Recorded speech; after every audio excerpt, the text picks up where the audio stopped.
मुरली है अमृत की धारा, है धारा जो देती सुखों का सहारा।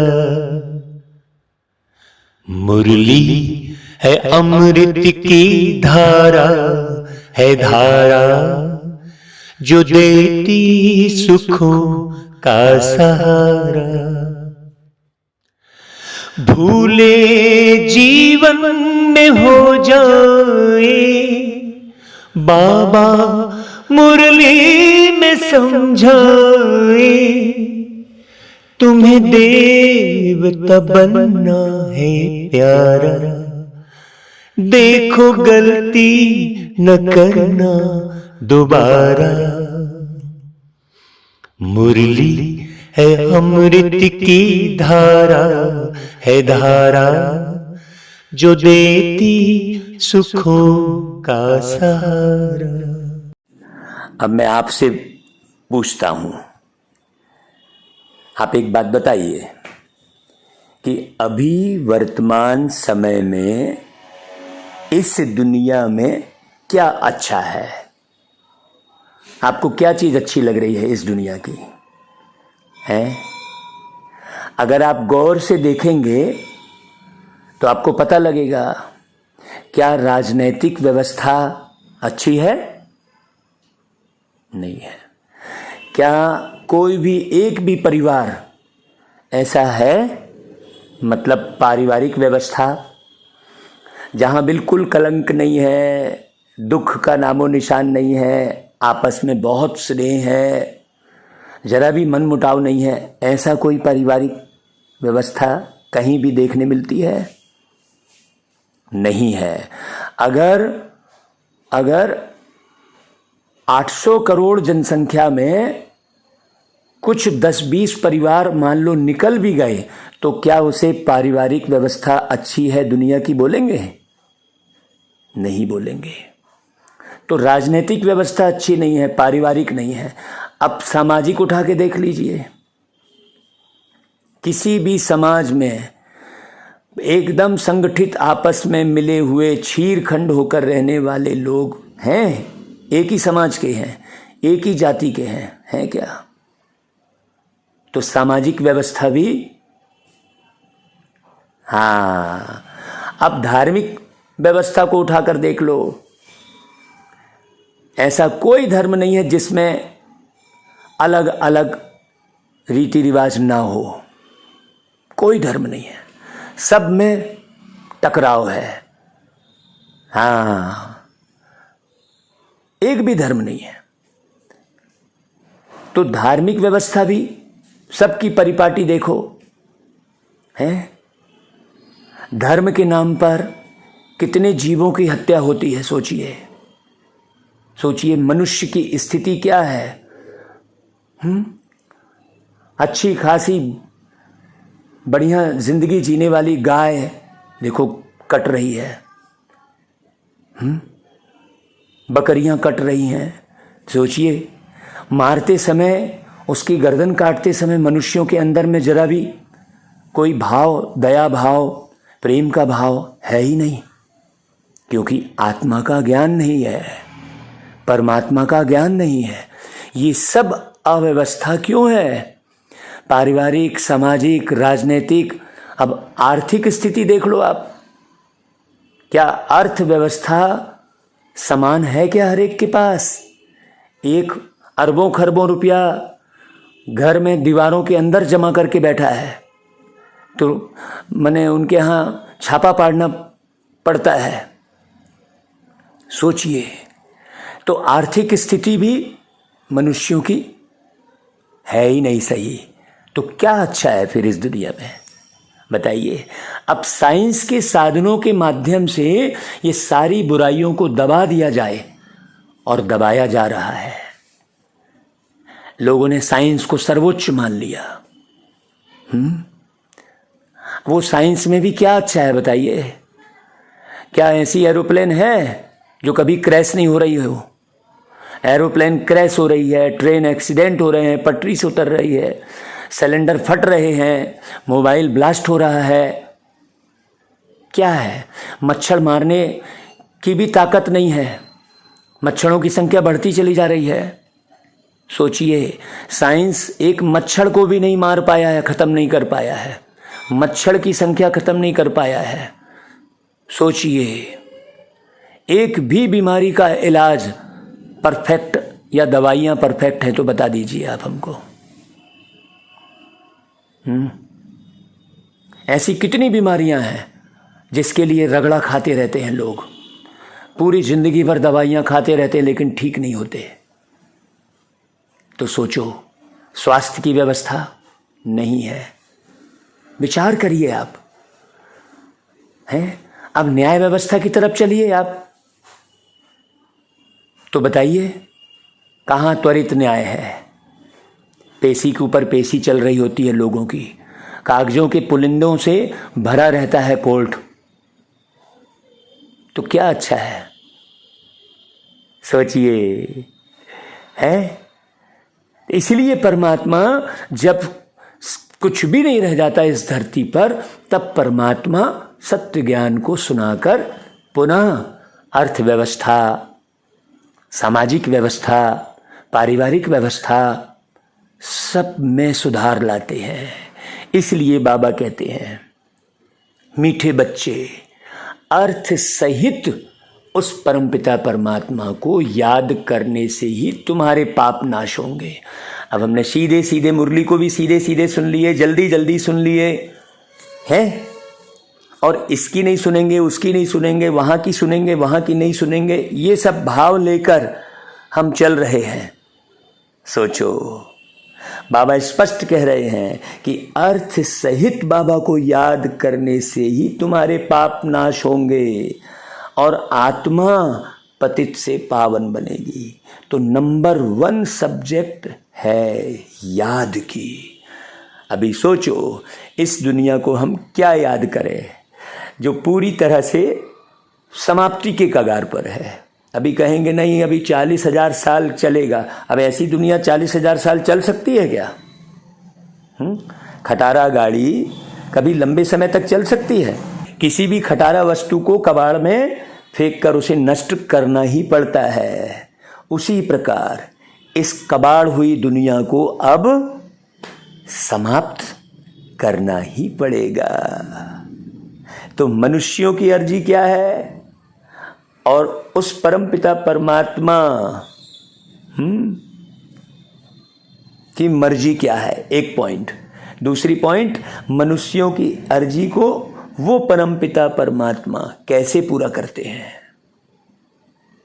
तो मनुष्य परमात्मा से अर्जी करते हैं भगवान से कि ओ गॉड फादर, फादर यानी बाप, ओ गॉड फादर कहते हैं, परम पिता कहते हैं हिंदी में, इंग्लिश में गॉड फादर कहते हैं, तो कहते हैं वो गॉड फादर हमें पापों से मुक्त करो। सब धर्मों में कहते हैं, लेकिन ये नहीं समझते हैं कि पाप कौन से हो रहे हैं। कहते हैं ओ रहमदिल बाबा रहम करो। तो बाबा सभी की अर्जी सुनकर स्वयं आते हैं और पापों से मुक्त होने की युक्ति बताते हैं। बच्चे, तुम मुझे सही अर्थों में जानकर पहचानकर याद करो। ऐसे नहीं कि भाई तुमने बंदर का स्वरूप बना लिया और भगवान को बंदर के रूप में याद कर रहे हो, तुमने हाथी का स्वरूप बना लिया भगवान का और भगवान को हाथी के स्वरूप में याद कर रहे हो। ये राइट थोड़ी हुआ। सोचो, जब तक सही अर्थों में जानकर, तो पहले स्वयं को जानना पड़ेगा बहुत अच्छे से कि भाई जैसे कोई मनुष्य आत्मा शरीर छोड़ती है तो दिखती नहीं है। दिखती नहीं मतलब अति सूक्ष्म है, वो बहुत सूक्ष्म है, उसका कोई स्वरूप ही नहीं है, समझ लो। अब सूक्ष्म भी ना कहें, वास्तव में विचार ही विचार वाली है। तो परमात्मा भी विचार है वाले हैं, तो कैसे याद करें? सोचो, तो सिर्फ बाबा की महिमा गाने से कोई फायदा नहीं होगा कि हमने ईश्वर के गुणगान कर दिए, नहीं। चरित्र भी गाने से कोई फायदा नहीं होगा कि भगवान के हमने चरित्र गा दिए, लेकिन वास्तव में राजयोग सीख कर, मतलब एक एक राज को समझ कर, योग माने याद, माने याद की विधि को समझकर, राज को समझकर, एक एक रहस्य को समझकर चरित्रवान बनना है, न कि किसी के चरित्र गाना है। हम चरित्र गाते रह गए, भाई हमने कह दिया आप बहुत अच्छे हैं, लेकिन आपको तो मालूम है कि आप क्या क्या गड़बड़ कर रहे हैं, तो उसका क्या प्रभाव पड़ेगा। हमने किसी की महिमा कर दी और बहुतों ने उसको देखा है कि अरे यार वो तो सही नहीं है, तो महिमा का क्या हुआ, उल्टा प्रभाव पड़ेगा। और ही तो महिमा के अर्थ को समझना है कि महिमा मतलब मैं ही माँ, माँ का स्वरूप धारण करना। बाप तो है ही एक, सबका मालिक एक, तो अब माँ के स्वरूप को धारण करना, पालनहार बनना है। बाकी तो गीत गाते हैं, भोलेनाथ से निराला कोई और नहीं दूसरा, तो भोलेनाथ से निराला कोई नहीं, तो यह महिमा किसकी है भाई, कौन से भोलेनाथ की है, कौन है वो भोलेनाथ है? क्या रामचंद्र जी वो भोलेनाथ है, कि कृष्ण जी भोलेनाथ हैं, कि शंकर जी भोलेनाथ हैं? तो फिर उनकी हिस्ट्री ज्योग्राफी क्या है, सोचो। वो शंकर जी की उत्पत्ति हुई कहां से? भाई रामचंद्र जी तो दशरथ जी के पुत्र हैं, कृष्ण जी वसुदेव के पुत्र हैं, ये मालूम पड़ रहा है, लेकिन शंकर जी कहां से आए? शंकर जी किसके पुत्र हैं? तो वो भोलानाथ कौन है? तो महिमा किसकी हो रही है? बिगड़ी को बनाने वाले की, आदि मध्य अंत की नॉलेज सुनाने वाले, वह है ऊंचते ऊंच। बिगड़ी क्या चीज है भाई? आत्मा बिगड़ी है। आत्मा बिगड़ी तो संसार बिगड़ा, वस्तुएं बिगड़ी, शरीर बिगड़ा, आत्मा बिगड़ी ना। तो बिगड़ी को बनाने वाला आत्मा कैसे बिगड़ी? विषय विकारों में बिगड़ी, एकदम स्पष्ट है। तो जब कोई समझने के लिए आते हैं तो हमेशा उनको पहली बात समझानी है कि ऊंचते ऊंच भगवान गाए जाते हैं, ऊंचते ऊंच उनका नाम भी है? ऊंचते ऊंच उनका धाम भी है, रहने का स्थान भी है, ऊंचे से ऊंचा।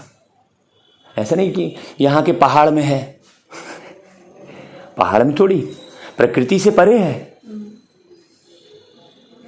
ग्रंथ में भी है, ऊंचा जिसका नाम, ऊंचा जिसका धाम, ठाव यानी स्थान। तो ऊंचते ऊंच रहने वाले परमपिता परमात्मा, वह है निराकारी दुनिया।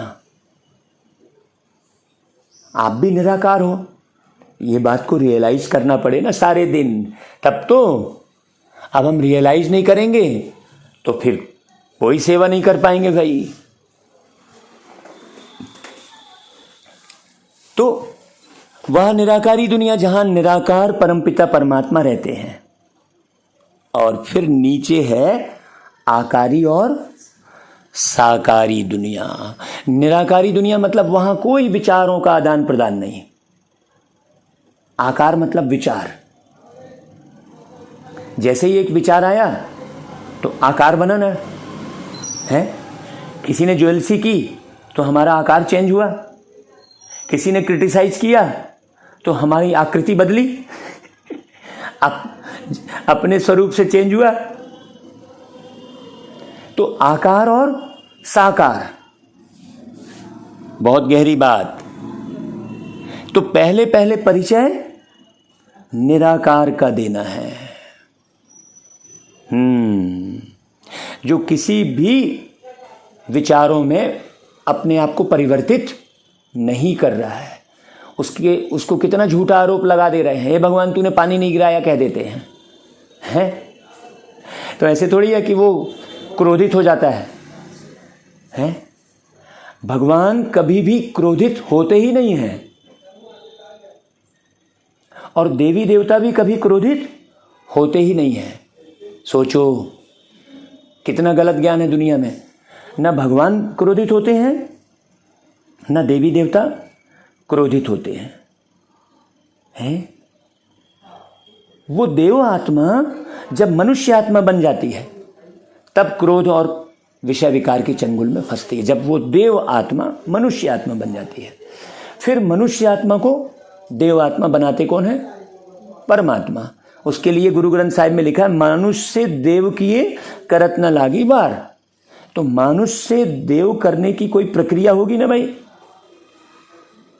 है? बड़ी गहरी बात समझने की है। तो परमपिता परमात्मा तो है ही ट्रुथ, सत्य। अब कई लोग कहते हैं भगवान कहाँ है ही नहीं, बोल देते हैं, जबकि सच में वही है, बाकी सब तो मर गए है। जिंदा तो केवल एक परमात्मा है, बाकी सब तो रिश्ते नातों में देह में मर गए हैं। अब गीत गा रहे हैं, दिल क्या चीज है जानम हम तो जान तेरे नाम करता है, ऐसा करके गीत गाते हैं। हम तुम पे मरता है तो किसको देख के मर रहा है? हम तुम पे मरता है गीत गाते हैं तो किसको देख के मर रहा है? वो देह को देख के मर रहा है ना। सुंदर किसको बोल रहा है? वो देह को बोल रहा है ना। अब जब वो देह परमानेंट सुंदर है तो उसमें फिर तेजाब डाला तो फिर कहाँ गई वो सुंदरता भाई? सोचो, आत्मा को देख के कोई बात कर ही नहीं रहा है, आत्मा को देख के कोई गीत बना ही नहीं रहा है, तो पूरी भ्रष्ट दुनिया हो रही है। बड़ी गहरी समझने की बात है। तो परमात्मा का पहले परिचय देना, वह है रचयिता, और फिर है उनकी रचना। उनकी रचना कौन? देवी देवता। देवी देवता उनकी रचना। परमात्मा की रचना कौन? केवल देवी देवता। ये अच्छे से समझना। परमात्मा कोई वस्तु नहीं रचते। परमात्मा रचते क्या है? मानुष से देव किए करत न लागी वार। ये गुरु ग्रंथ साहिब की एक लाइन एकदम परफेक्ट है। तो ऊंचते ऊंच बीज रूप, फिर उनके नीचे सूक्ष्म वतनवासी ब्रह्मा विष्णु शंकर। ये बात समझने की है। ब्रह्मा सूक्ष्म ज्ञान है, ब्रह्मा है ना भाई, ज्ञान है। विष्णु है ना भाई, अर्थ है। इसलिए बाबा ने कहा अर्थ सहित मुझे याद करो। शंकर, इस सब के वर्णन हमने पिछले मुरलियों में किए हैं। तो सब रचना है। ब्रह्मा विष्णु शंकर की भी रचता कौन? माने शंका रहित व्यक्ति की रचना कौन करेगा? परमात्मा, जिसके अंदर एक भी शंका नहीं है। एक भी शंका नहीं है कहीं भी, वो शंकर हो गया। जिसके अंदर एक भी विष नहीं है, अणुमात्र भी विष नहीं है, विषय विकार नहीं है, वो विष्णु हो गया। और जो अपने बारे में बिल्कुल नहीं सोच रहा है, पूरे ब्रह्मांड की ही उसको सोच चल रही है, पूरी दुनिया की सोच है ना भाई, पूरे ब्रह्मांड के लिए जो सोच रहा है वो ब्रह्मा। ये ऐसी तैयारी कौन करता है? ऐसी रचना कौन कर रहा है? निराकार परमात्मा शिव। तो वो है रचना। रचयिता सबके ऊपर है, तो वह रचयिता है बाबा, बाकी सब है रचना। सब एक परमपिता परमात्मा की संतान है। इसलिए हम सब आत्माएं आपस में क्या ठहरे? भाई भाई ठहरे। तो परमपिता परम धाम में रहते हैं तो उनको ही परमात्मा कहा जाता है, क्योंकि वो परम धाम में रहते हैं। मतलब परम यानी श्रेष्ठ, ऊंचा। ऊंचे से ऊंचा धाम कौन सा है? धरती जलवायु अग्नि आकाश से उस पार, उसमें कहीं परिवर्तन नहीं होता। वो सदा ही एक है। यहाँ धरती में परिवर्तन होता है, उथल पाथल होती है, सागर में परिवर्तन होता है ना भाई, सूर्य में परिवर्तन होता है चंद्रमा में परिवर्तन होता है, ग्रहण लगता है ना भाई, है।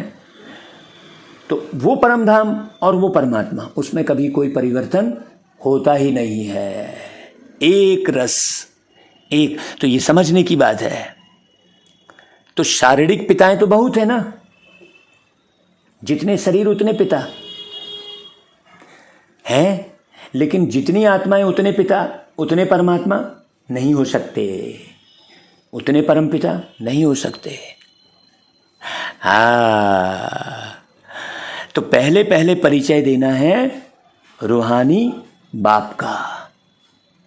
उनकी है सब रचना, चित्रों पर भी ध्यान खिंचवाना है बारीकी से, है ना।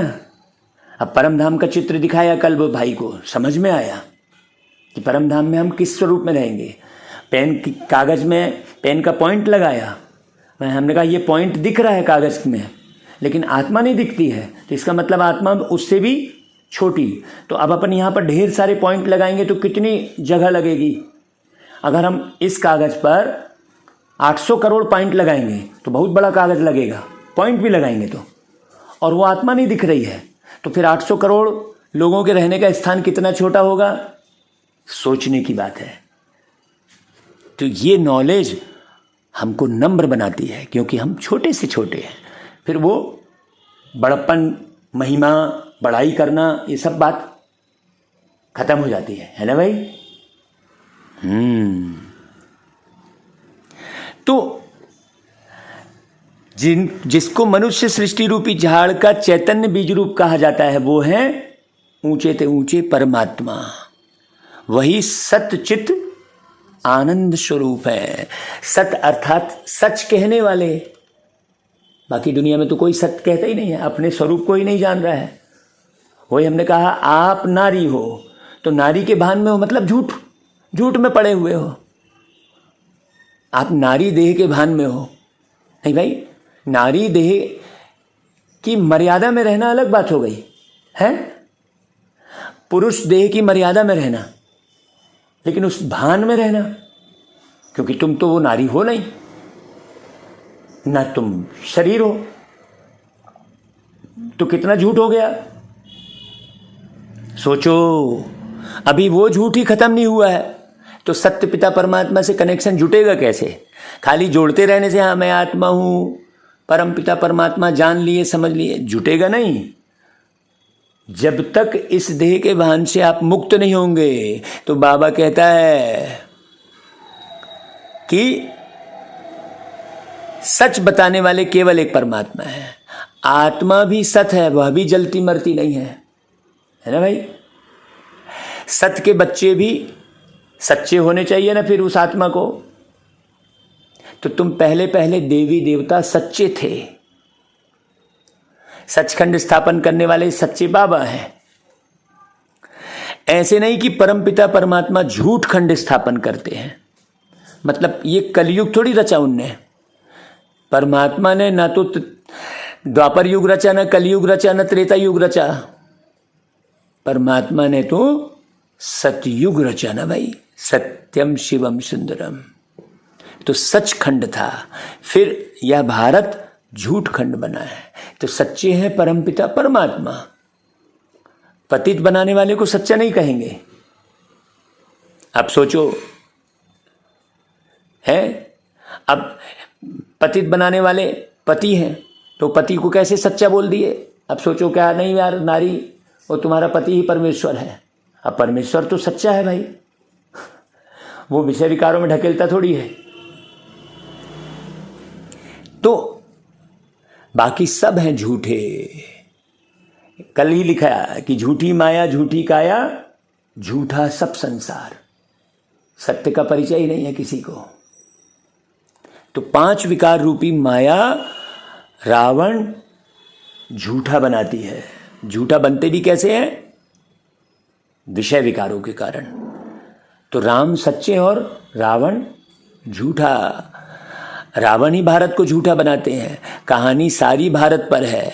तो समझाना है भारत स्वर्ग था और अभी नर्क है। ऐसे नहीं कहीं ऊपर कोई स्वर्ग है और धरती के नीचे कहीं नर्क है।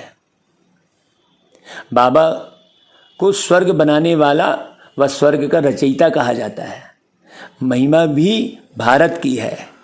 तो आदि मध्य अंत का ज्ञान तुमको सुनाते हैं, जिससे तुम त्रिकालदर्शी बनते हो। इसको कहा जाता है स्वदर्शन चक्र। तो तुम जानते हो कि हम आत्माएं फिर से परमपिता परमात्मा से वर्षा ले रही हैं। गाया भी जाता है, आत्माएं और परमात्मा अलग रहे बहुकाल, सुंदर मेला लग गया जब सतगुरु मिला दलाल। तो अभी यह मिलन बहुत सुंदर मंगलकारी है। ये जो मुरली पढ़ रहे हैं, जो सुन रहे हैं, ये समय सबसे श्रेष्ठ है। तो बाबा की मुरली में और बाबा की याद में जितना समय बीते वही सफल हो रहा है, समझो। और जितनी सांस चले बाबा की याद में, वो सांसें सफल हो रही हैं। सफल कर लो सांसें अपनी, परम पिता को याद कर। है तो तुम पहले बाप का परिचय देते हो। रचयिता बाबा को सर्वव्यापी कहने से फिर यह सिद्ध नहीं होता कि हम सब बच्चे हैं। हम में, तुम में, खड़क खम्भ में, सब में भगवान, आत्मा ही परमात्मा है। ये सब कितना अंधकार हो गया। इसी अंधकार में सब क्या हो गए, आध्यात्म से दूर हो गए और सब धन दौलत देह में ऐसे फंसे कि वहां तड़प रहे हैं, सब छटपटा रहे हैं और छटपटा के चाहे जहां भी भीड़ लगा के भाग रहे हैं। फिर चाहे उनको जो भी, उन लोगों को जैसा भी करके कोई भी उनको क्या कर ले रहा है, ठग ले रहा है। सर्वव्यापी कहने से कितना गलत हो गया। तो बच्चे ऐसे नहीं कहेंगे कि हम सब परमपिता परमात्मा है। सर्वव्यापी कहने से फिर बाप के साथ वह लव नहीं रहता, न बुद्धि योग रहता है। भारत का प्राचीन योग मशहूर है, वास्तव में बुद्धि का योग लगाना है बाबा से। अब कौन सा योग मशहूर है उसके बारे में भी पता ही नहीं है। अभी सोचो, योग दिवस मनाए तो शारीरिक आसन को उन्होंने योगासन कह दिया है। और गीता में लिखा है कर्म योग। तो अब वो शारीरिक आसन, हाथ पैर फैलाने वाला जो सिस्टम है, उसको योग कहेंगे तो कर्म करते हुए कैसे कर लेगा? गाड़ी चलाते हुए फिर उस योग को कैसे करेगा आदमी? रोटी बनाते हुए? गीता में तो कर्म योग का वर्णन है। तो फिर कौन सा योग है जो कर्म करते हुए किया जा सकता है? वो किसी को मालूम ही नहीं है। उसको रामायण में लिखा है उद्यम सहित राम गुण गाना, ऐसा लिख दिया है। लेकिन केवल गुण गाने की बात नहीं है, बहुत सुधार की आवश्यकता है। अब सर्वव्यापी है तो फिर योग किससे लगाएं भाई? क्या अपने आप से योग लगाएं? कोई अर्थ ही नहीं निकलता। यहां तो तुम अर्थ सहित जानते हो। बाबा खुद कहते हैं मेरे साथ योग लगाने से तुम्हारे विकर्म विनाश होंगे। बाकी विकर्म तो होते ही रहते हैं ना भाई। संपूर्ण कर्मातीत अवस्था तो अंत में होगी, है ना भाई। अंत मतलब इस पूरी कलयुग का अंत, हाँ, है ना भाई। सृष्टि का अंत भी नहीं कहेंगे, क्योंकि हाँ, कलयुगी सृष्टि का अंत। मतलब सृष्टि का मतलब क्या हो गया? दृष्टि, सीधी सी बात। हाँ, संस्कार, संसार मतलब संस्कार, ये समझना है। तो जब ज्ञान का अंत होगा तब रिजल्ट निकलेगी। स्कूल में भी कोई किस सब्जेक्ट में तीखे जाते, कोई किस में तीखे जाते हैं। सहज सब्जेक्ट है याद की। बाबा को याद किया जाता है, याद से फिर आत्मा अच्छी होगी। बर्तन साफ होगा मतलब बुद्धि फिर साफ होगी, तब हमें एक एक बात समझ में आएगी। कोई बात समझ में नहीं आ रही है मतलब बाबा की याद नहीं है। हाँ, आत्मा जो इम्प्योर बनी है वह फिर प्योर बनती जाएगी, फिर विषय विकारों की तरफ बुद्धि नहीं जाएगी। हाँ, फिर शरीर के किसी भी कर्मेंद्रियों की तरफ बुद्धि नहीं जाएगी। हाँ, किसी भी कर्मेंद्रियों के वशीभूत नहीं होंगे, न शरीर के, न आत्मा के, न मन के वशीभूत होंगे, हाँ, न संस्कारों के वशीभूत होंगे, न भ्रष्ट बुद्धि के वशीभूत होंगे। सोचो, न जीभ के वशीभूत होंगे, न कान के, न आंख के। बड़ी गहरी बात। तो ऊंचे से ऊंचे बाबा आकर ये पढ़ा रहे हैं और ऊंचे से ऊंचा पद प्राप्त कराते हैं। पढ़ाई के बाद फिर पद भी तो है। तो सबसे ऊंचा पद कौन सा है? नारायण। हाँ, बड़ी गहरी बात।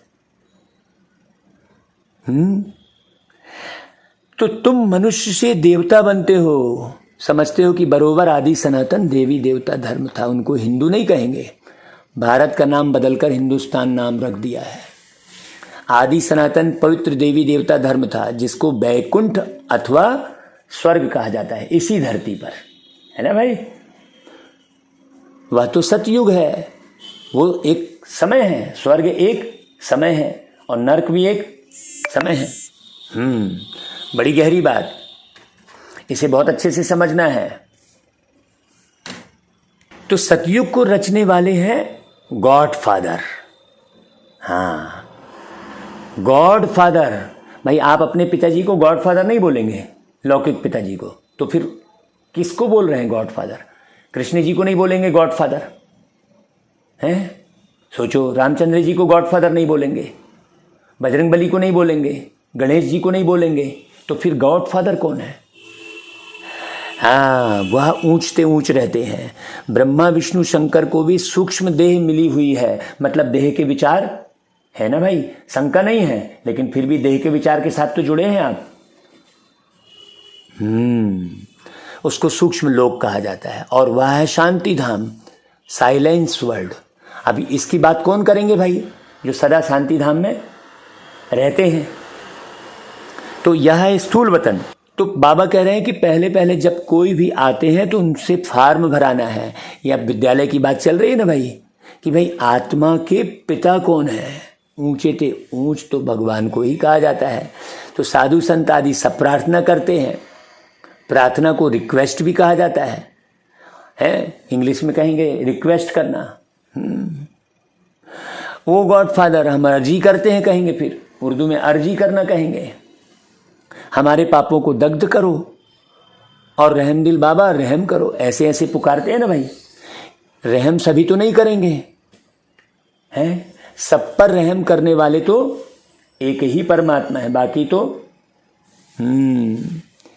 सर्वोदया कहते हैं ना, दया के सागर कहते हैं। तो अब वह क्या करते हैं, कितने पर रहम करते होंगे? वह भी ड्रामा में नूंद है।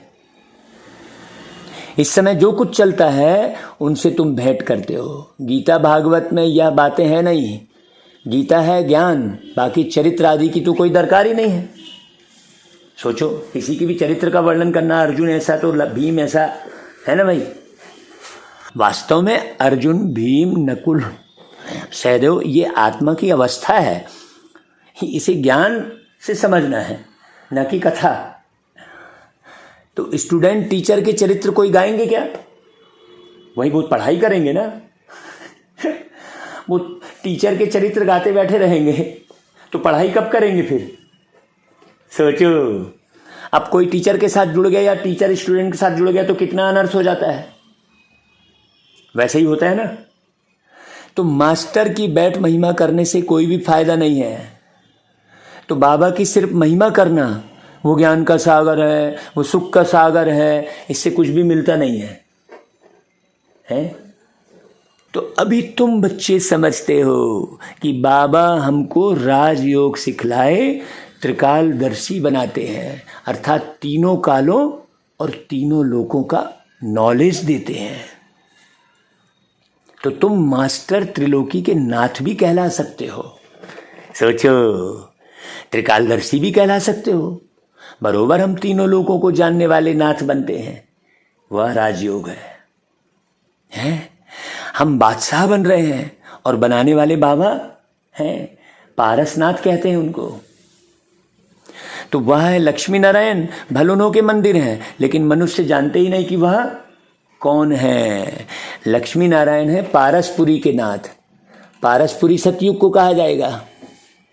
तो तुम यह जानते हो कि बरोबर श्री कृष्ण जी के हीरे जवाहरों के महल थे, पारसनाथ थे। तो पहले पहले यह समझाओ कि यह मानते हो कि सभी के रचयिता परमपिता परमात्मा बाप हैं, ब्रह्मा विष्णु शंकर के भी रचयिता वही ठहरे। तो पहले तो यह निश्चय करो कि वह बाबा स्वर्ग के रचयिता हैं। स्वर्ग में आदि सनातन देवी देवता धर्म वाले थे। तो अब आपको स्वर्ग में आना है तो आपको दिव्य गुण धारण करना है, न कि केवल गुणों की चर्चा करें। नहीं, तो उन्हों को यह नॉलेज कब मिली? बाबा कहते हैं मैं कल्प कल्प संगम युग आता हूँ नॉलेज देने। ये अभी समय है, इसलिए अभी नहीं तो कभी नहीं। ये समय गंवाया तो समझ लो आपका बहुत नुकसान। तो बरोबर तुम सतयुग आदि के पारसनाथ बन रहे हो। कितनी फर्स्ट क्लास नॉलेज है भाई। यहाँ बैठे हो, तुम समझते हो हम बाबा से स्वर्ग का वर्षा पाए, पारसनाथ पारसपुरी के मालिक बनेंगे। तो बुद्धि जानती है कि लक्ष्मी नारायण आदि देवी देवताएं कितने धनवान थे, बहुत जेवर आदि थे, बड़े साहूकार होते हैं। तो पहले पहले बाबा को जान, उनसे वर्षा लेना है। याद से वर्षा लेना है। सूक्ष्म बात यह है, हीरे जवाहरों के कितने बड़े बड़े महल थे, अभी वह खत्म हो गए हैं, फिर अपने समय पर खड़े हो जाएंगे।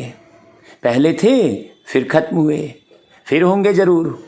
ये तो ड्रामा में बिल्कुल नूद है, सिस्टम बना हुआ है। बाबा उस सिस्टम को आके आपसे फॉलो करवा रहे हैं। जो जो उस सिस्टम को फॉलो करेगा, है ना, ये सब बुद्धि से समझने की बात है। कोई फंतासी नहीं है। लड़ाई में भी सब टूट फूट जाते हैं, फिर नए सिर महल बनाते हैं कि नहीं।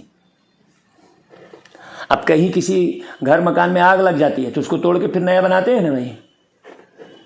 तो यहाँ भी सारी दुनिया में काम क्रोध लोभ मोह अहंकार की आग लगी हुई है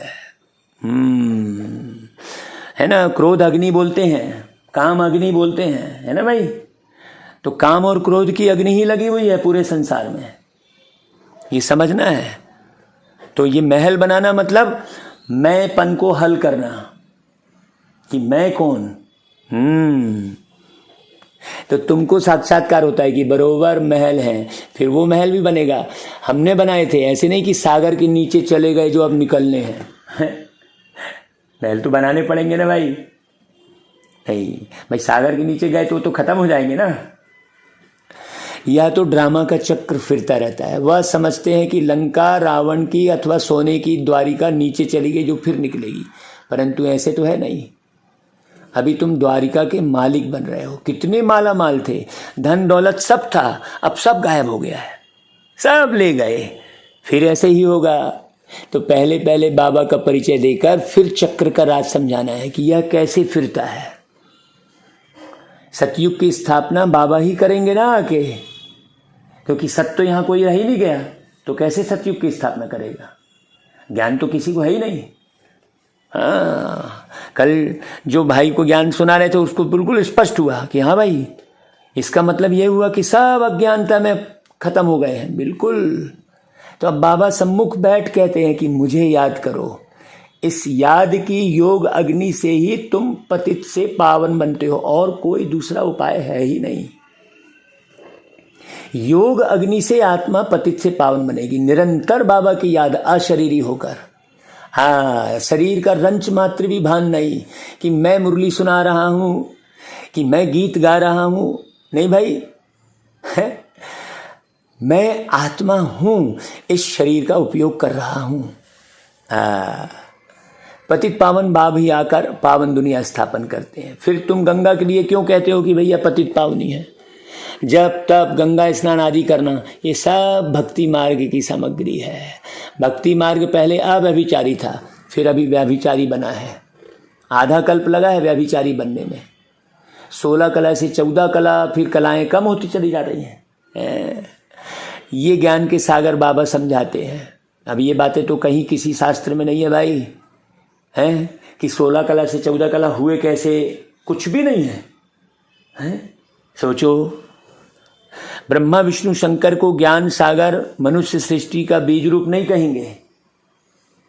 परम पिता कहने से बुद्धि ब्रह्मा विष्णु शंकर की तरफ नहीं जाती है? आत्माएं परम पिता परमात्मा बाबा को ही याद करती रहती हैं। जब उन्हों को दुख होता है तो उसमें कोई चित्र फिर सामने नहीं आएगा, ऊपर वाला कहेंगे। हाँ, सतयुग में सुख है तो कोई भी पुकारता नहीं। तो अब आत्माएं जानती हैं कि आधा कल्प से दुख पाया है, अभी फिर स्वर्ग में जाएंगे, वहाँ कोई भी दुख नहीं, इसलिए सतयुग में बाबा को याद करने की दरकार ही नहीं पड़ती। धर्मानुसार बाबा हमको सुख का वर्षा देकर ही जाएंगे भाई। भाई जब मनुष्य बूढ़े होते हैं तो वानप्रस्थ में जाकर बैठते हैं ना भाई, फिर गुरु करते हैं। यहाँ तो बाबा स्वयं आकर सदगुरु बनते हैं ना, है? कहते हैं कि तुम सबको साथ ले जाऊंगा, ऐसे और कोई भी कह ना सके। साथ में तो कोई भी नहीं ले जाएंगे, हर एक को पुनर्जन्म जरूर लेना पड़े, पार्ट में तो आना ही है। बाबा कहते मैं तो घड़ी घड़ी जन्म नहीं लेता हूँ भाई, अगर मैं भी घड़ी घड़ी जन्म लूँ तो तमो प्रधान बन जाऊँ ना, जैसे तुम बन गए घड़ी घड़ी जन्म लेके। सोचो मुरली सुनना कितना जरूरी, बैठकर। आत्मा ही इम्प्योर बनती है, आत्मा में ही खाद पड़ती है। अब गाली दी किसने दी? आत्मा ने दी ना। आत्मा रहित शरीर थोड़ी गाली देगा, तो वो गाली किसके अंदर भरी पड़ी है? आत्मा संभाल के रखी है ना। आजकल हर बात में देखो गाली से ही बात शुरू करते हैं। सोचो लोग कितने कैसे हो चुके हैं। लगता है बाबा आप मिल गए तो क्या बढ़िया हो गया भाई। तो हर एक को पुनर्जन्म जरूर लेना पड़े ना भाई। आत्मा ही इम्प्योर बनती है। गोल्डन एज, सिल्वर एज अक्षर अभी है, बरोबर अभी आयरन एज है। लोहे के समान सब हो गए हैं, पत्थर भी नहीं, अब लोहे के समान हो गए, है ना भाई। तो अब संगम है, बाबा को जरूर आना ही है, पुरानी सृष्टि को नया बनाना। ये बात बुद्धि में उस आत्मा के बैठेगी, हाँ, जो सतयुगी होगी उसकी जल्दी बैठेगी, और जो त्रेता युग की आत्मा होगी उसको थोड़ा देर लगेगी, और जो सतयुग त्रेता की ही नहीं होगी वो तो बस सुनेगा और बस हाँ हाँ हाँ करता रहेगा, खत्म। बड़ी समझने की बात है। तो पुरानी सृष्टि को नया बनाना ये बाबा का ही काम है, बाकी कोई नहीं बना सकता। बाबा ही पतित पावन है, अर्थात सृष्टि को बदलने वाले हैं। सृष्टि को बदलने वाले मतलब दृष्टि को बदलने वाले, दृष्टिकोण को बदलने वाले हैं। बाबा सृष्टि के रचयिता नहीं, सृष्टि को बदलने वाले हैं, है ना भाई। बड़ी गहरी बात। रचने वाला कहने से मनुष्य समझते हैं बड़ी प्रलय होती है। पतित पावन अक्षर ठीक है, साधु लोग भी गाते हैं पतित पावन सीताराम, ऐसे तो कभी नहीं कहते कि पतित पावनी गंगा है। पतित पावन कहने से बुद्धि परमात्मा की तरफ चली जाती है। गंगा नदी तो वहाँ भी होती है, परंतु वह सब चीज़ें सतो प्रधान हो जाती हैं। गंगा भी सतो प्रधान, यहाँ तो अभी तमो प्रधान है, फ्लड्स कर देती है, गाँवों को डुबो देती है। अब जब वो पूरी पतित पावनी है तो फिर फ्लड क्यों आई भाई? ब्रह्मपुत्र कितने गाँवों को डुबो देती है। बड़ी गहरी बात बोल रहे हैं बाबा। ब्रह्मपुत्र है, कितने गाँवों को डुबो देती है। यहाँ पर गहरे समझने की बात है। कई ऐसे ब्रह्मा के पुत्र कहलाते हैं जो बहुतों को डुबो देते हैं, हाँ, उल्टा ज्ञान सुनाकर। यह है ही दुखधाम। सतयुग में थोड़े ही दुख भोगेंगे, वहाँ तो कायदे से अपना रास्ता लेकर चलेगी है। अब यहाँ गंगा कौन, समझने की बात है। यहाँ रास्ता छोड़ देती है, कभी किस तरफ चली जाती है। वहाँ 5 तत्व सतो प्रधान होने के कारण जल भी कभी दुख नहीं देता। तो पहले तो ये समझना है कि स्वर्ग का सुख देने वाले कौन है। तो जरूर प्यारे प्यारे मीठे मीठे बाबा होंगे ना भाई। अभी तो नर्क है, बाबा आए हैं हम प्रजापिता ब्रह्मा के बच्चे, ब्रह्मा कुमार कुमारियां हैं। हम माने कौन? हम आत्मा। अब शरीर का भान बिल्कुल खत्म, कोई ऐसा वस्त्र अस्त्र वाली बात नहीं है यहाँ के स्थूल। तो प्रजापिता ब्रह्मा हो तब नई सृष्टि रचे। आ गई वही लाइन, मनुष्य से देवता किए। किसने किया भाई? परमपिता परमात्मा ने। भाई श्री कृष्ण तो स्वयं देवता है, कृष्ण देवाय नमः है। बाबा ही आकर मनुष्य को देवता बनाते हैं। बाबा कोई देवता थोड़ी है, बाबा तो परमात्मा है ना। बाबा ना तो देवता है ना मनुष्य है ना। बाबा ब्रह्मा है ना विष्णु है ना शंकर है। बाबा तो शिव है ना भाई। एक को ही बाबा कहना चाहिए। बहुत गहरी बात है। तो बाबा ही आकर मनुष्य को देवता बनाते हैं। यह तुम अभी जानते हो, आगे तो सिर्फ गाते थे मनुष्य से देवता किए करत न लागी बार। जानते नहीं थे कि सतयुग किसने स्थापन किया, रचयिता कौन है। सतयुगी सृष्टि फिर कलयुगी बन जाती है, सतयुगी सृष्टि फिर कलयुगी बन जाती है। तो तुम बच्चे समझ गए हो कि यह बड़ा मांडवा है आकाश तत्व का, इसमें खेल होता है। भाई ओपन स्टेज चाहिए ना खेल के लिए। तो मनुष्य पार्ट बजाते हैं तो रोशनी भी चाहिए ना, है। तो इसके लिए फिर सूरज चांद सेवा करते हैं, सितारे भी चमकते हैं। जब रात होती है तो रोशनी अर्थात सुख देते हैं, इसलिए सूर्य देवता चांद देवता कहते हैं। रोशनी आदि का सुख देते हैं ना भाई। अच्छा, बाबा फिर याद प्यार देते हैं। अच्छा भाई, धारणा के लिए सार, ड्रामा के चक्र को यथार्थ रीति समझकर पुरुषार्थ करना है। माने सिस्टम को समझो, है ना। हाँ, बाबा के समान रहम दिल बन सभी पर रहम करना है। हाँ, बाबा के ज्ञान में चलना, बाबा के ज्ञान को एक्यूरेट बिल्कुल समझकर सबको समझाना ही रहम करना है बिल्कुल निर्विकार भाव से, निस्वार्थ भाव से। दूसरी पॉइंट, बाबा सचखंड स्थापन कर रहे हैं, इसलिए सच्चा होकर रहना है। जरा भी देह का भान नहीं आना है, अपने को नारी पुरुष समझ के नहीं चलना है। सोचो, सच्चा होकर रहेंगे तभी बाबा की मदद मिलेगी, ऐसे नहीं मिलेगी। तो बाबा की याद से ही आत्मा को स्वच्छ बनाना है। अब वरदान ले लो भाई, सेवा की भावना द्वारा अमर फल प्राप्त करने वाले, सदा माया के रोग से मुक्त भव। जो बच्चे संगम युग पर प्रभु फल, अविनाशी फल, सर्व संबंधों के स्नेह के रस वाला फल खाते हैं, वे सदा ही माया के रोग से मुक्त रहते हैं भाई। और फल तो सतयुग में भी मिलेंगे और कलयुग में भी मिलेंगे, लेकिन सेवा की भावना का प्रत्यक्ष फल, प्रभु फल अगर अभी नहीं खाया तो सारे कल्प में नहीं खा सकते। यह फल ईश्वरी जादू का फल है, जिस फल को खाने से लोहे से पारस तो क्या, लेकिन हीरा बन जाते हो। यह फल सर्व विघ्नों को समाप्त करने वाला अमर फल है। अब अमर फल का गायन है दुनिया में, लेकिन कौन सा है? सोचो, आज के वरदान से कितना स्पष्ट हो गया। अच्छा भाई, स्लोगन, अपकारियों पर भी उपकार करने वाले, निंदक को भी मित्र समझने वाले ही बाप समान है। बड़ी गहरी बात समझना। हाँ, अब बाबा ने देखो ये एक मंच बना दिया जहां अब 5000 लोग है ना इस ज्ञान को सुन रहे हैं। सोचो, तो आखिर बाबा ने मेहनत करवा के एक बहुत बड़ा मंच तो दे दिया ना भाई हमको, जो घर बैठे बढ़िया मुरली को स्पष्ट करके YouTube पर रिकॉर्ड करके डाल रहे हैं और रोज हजारों लोग सुन रहे हैं। तो कितनी बड़ी सेवा हो रही है। और आप सुनकर इसे यदि 1500 लोगों को भेजकर उन्हें मोबाइल पर फ़ोन करके बोलते हैं कि भैया सुनो ये बाबा की बात, एक एक शब्द अर्थ सहित है, तो कितने लोगों की सेवा होगी सोचो। तो प्रत्यक्ष फल फिर प्रभु फल मिलेगा आपको भी। अच्छा भाई, ओम शांति।